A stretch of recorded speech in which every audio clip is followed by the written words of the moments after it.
요즘도 갭 투자, 네. 사기 전세 이런 게 또 많이 올라오고 있습니다. 그리고 제가 경매 물건 봐도 와 이게 그 선수인 세입자에 있는 물건들, 보증보험 있는 물건들이 많이 올라오고 있어요. 네.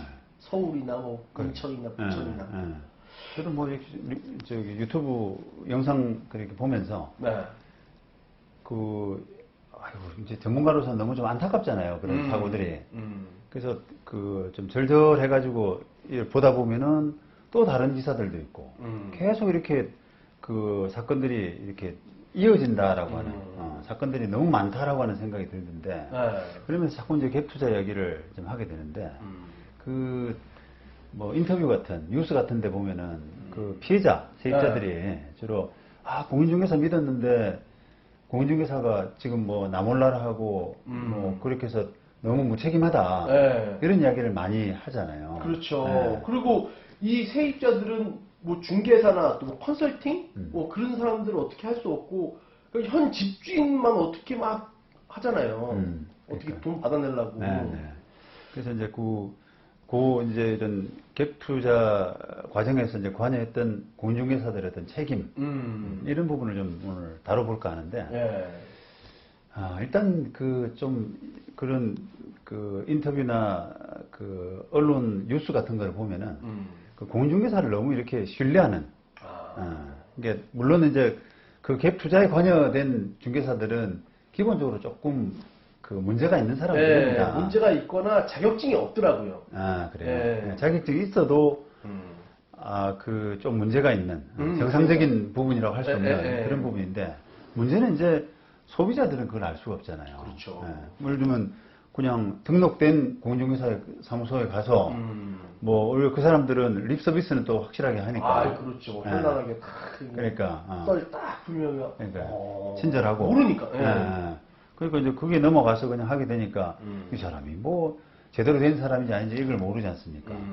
그러니까 이제 그렇게 이제 생각을 하게 되면은 공인중개사에 대한 신뢰 이런 부분은 기본적으로는 조금 이렇게 어느 정도는 좀 이렇게 의심을 해야죠. 의심을 해야 된다. 절대적으로 믿어서는 안 된다. 이렇게 이제 말씀드릴 수밖에 없거든요.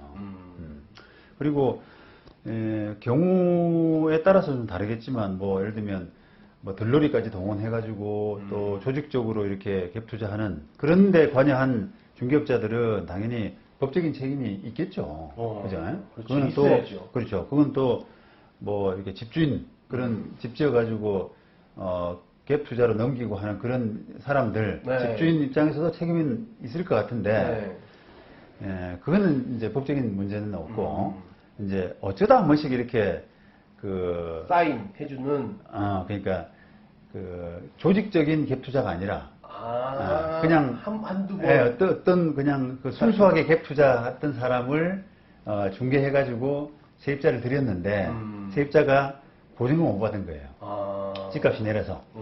자, 그런 경우를 그게 이제 뭐 그냥 우리가 일반적인 경우라 생각한다면 일반적인 경우에 과연 중개사에 대한 책임을 물을 수 있겠느냐. 그런 이제 이야기를 좀 하고 싶은 거거든요. 근데 이제 그것도 케이스마다 다르다라고 이제 말씀드릴 수밖에 없는 게 그 공인중개사는 그 중개사 법상 확인 설명 의무가 있습니다. 근데 그 확인 설명 의무는 이 임대차 계약 같은 경우는 세입자를 위해서 설명해 줘야 될 부분 중에 제일 중요한 부분이 나중에 계약기간 끝나고 나면 보증금을 제대로 받아 나올 수 있는 집이냐 그런 권리관계냐 그게 가장 중요하잖아요. 그렇죠. 그 정도는 기본으로 깔고 가는 거죠. 근데 이제 그거를 공인중개사에 따라서는 그거를 그런 자기 의무를 등기부나 뭐 건축물 대장이나 여기에 있는 내용 정도를 설명해 주는 정도로 그냥 그쳐버리는 그게 내 의무다라고 잘못 착각하는 그런 분들이 계세요. 기본적으로 깔고 와야 되는데 너무 보증금이 높아버리면 이걸 안 돼요 이렇게 얘기를 해야 되는데 그건 알아서 하는 거고 그냥 매칭 매트고 뭐 남양 뭐고 그렇죠. 끝. 그러니까 이 기본 전제가 보증금을 제대로 받아 나오려고 그러면 그 보증금을 그래도 한 20, 30% 정도 상회하는 집값이 되느냐. 그렇죠. 그게 중요하잖아요. 그렇죠. 보증금이 중요한 거, 돈이 중요한 그렇죠. 거죠. 그런 부분들을 공인중개사가 그냥 무시한다거나 간과하고 또 세입자는 들어가는 세입자는 잘 모르니까. 예. 그 중개사가 해준 거니까 이 가격에 맞겠지. 그렇죠. 이 전세가가 그렇죠. 맞겠지. 예. 그런 게 이제 만약에 재판으로 갔을 때 공중개사한테 책임을 물을 수 있느냐라고 하는 그 부분에서는 케이스 바이 케이스로 그게 그 당시 이제 계약할 당시에 그 집값이 보증금을 과연 나중에 경매된다거나 할 때 그걸 충당이 안 되는 그런 집값이었다면 그거는 공인중개사가 책임질 가능성이 있습니다. 있습니다. 그러니까 이제 그거를 뭐 대놓고 이렇게 갭 투자에 관여하는 그런 사람이야 뭐 더 말할 것도 없고요. 네. 그 사람들이야 뭐 아예 그냥 그 사기꾼이니까 그렇다 치더라도 그냥 선량하게 이렇게 관여하는 그런 입장이라면 중개업자는 좀 깐당깐당한 집들 있지 않습니까? 이런 부분은 신경 많이 쓰셔야 돼요. 그건 어떻게 보면 태만이네요. 그렇죠. 태만 아니면 뭐라 그래야 되지? 약간 무책임한 거네요. 그냥 무사 아닌 별일 없겠지 뭐. 그렇지. 나는 그 보증금 높게 계약을 해야지 중개 수수료가 많으니까 그냥 그렇게 뭐 예를 들면 이제 그런 거죠. 보증금이나 집값이나 비슷한 이런 집을 거래하는 분들의 마음 자세는 뭐 집값이 오를 수도 있고 그 다음에 나중에 잘 안 되면 세입자가 그냥 세입자가 낙찰 받겠지.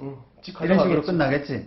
이런 식으로 이제 좀 태만하게 생각하는, 안이하게 생각하는 경우들이 있더라고요. 그때 중개사는 이렇게 보증금 높게 하면 안 된다.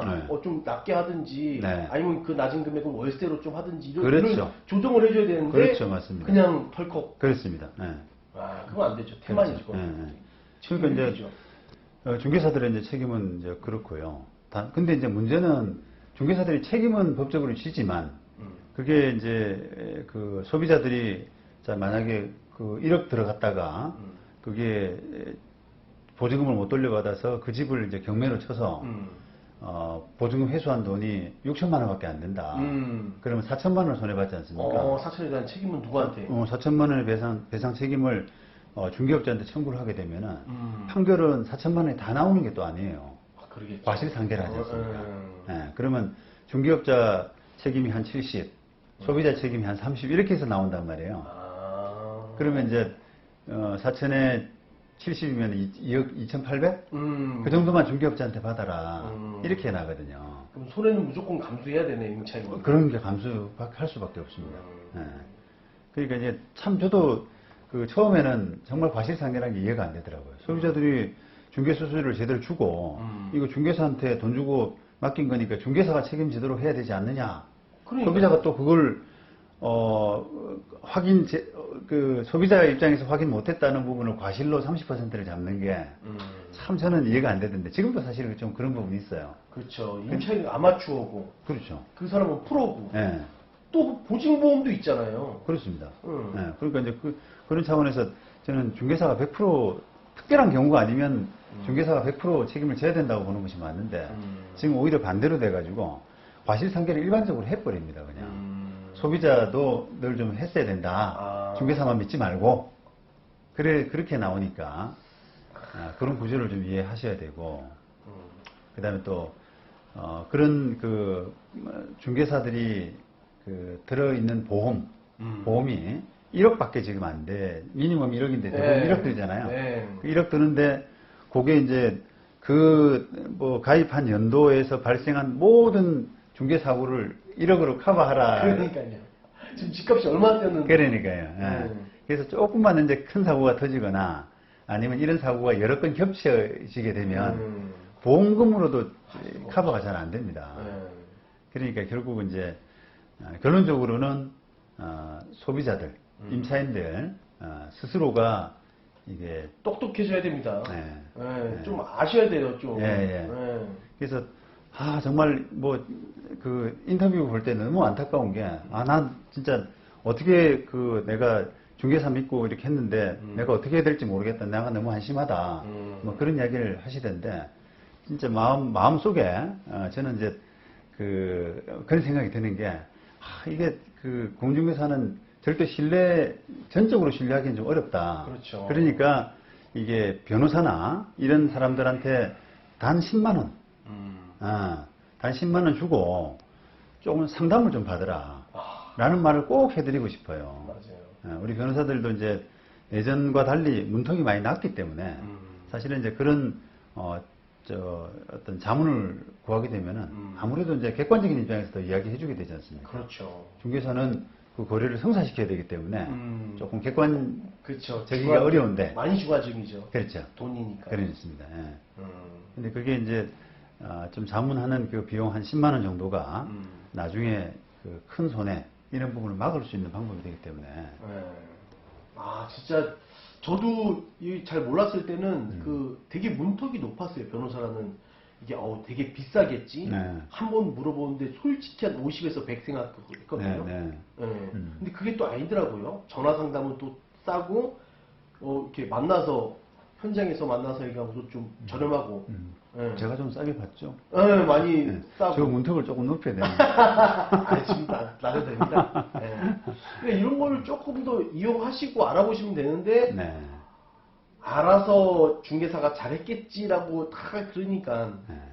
그리고 또 이제 그 피해자들이 대부분 다 사회초년생들, 20, 30대가 뭐 70%다 이런 말도 하는데, 맞아요. 그 이제 무료로 물어볼 수 있는 데도 사실 있잖아요. 뭐 이렇게 어디 질문하면은 또 네이버 같은 데다 그런 그 루트도 있으니까 조금 이렇게 그 여긴 정말 그 경각심을 좀 가지셔야 돼요. 진짜 부동산 한번 이거 잘못되면 진짜 씻을 수 없는 몇 년이 날아갑니다, 진짜. 그러니까요. 네. 정신적인 거고, 돈, 육체 다 날아가니까요. 아파트 이런 것들은 딱 그 시세 조회가 되잖아요. 그럼 내가 보증금 요거 들어갔을 때 나중에 경매되면은 어느 정도 건질 수 있다라는 부분이 딱 계산이 나오는데, 그렇죠. 빌라 여기는 정말 문제라는 거예요. 빌라, 원룸, 오피스텔. 조금 각별하게 조심하시는 것이 좋겠습니다.